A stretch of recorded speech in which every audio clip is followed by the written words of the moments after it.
My name is Captain Royal Netherlands Navy Han van Bussel. I'm working for the Task Force Logistics of the Netherlands Department of Defense.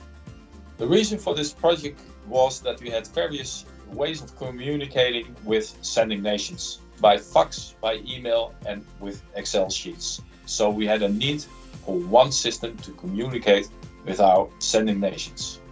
In 2018, we organized a hackathon in the Netherlands.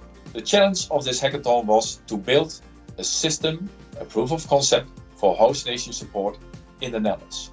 The winner of this hackathon was a combined team by Capgemini, SAP and Mendix. The results are that we have, in close cooperation with Capgemini, SAP and Mendix, a digital system called the Interactive Host Nation Support System.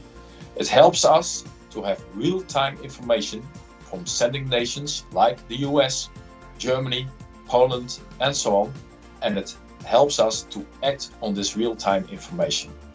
The goal for the future for the Netherlands is to have the Interactive Host Nation Support System, not only for the Netherlands, but also for sending nations. Furthermore, we would like to have the Interactive Host Nation Support System with a close connection to our future system in the Netherlands, S4HANA.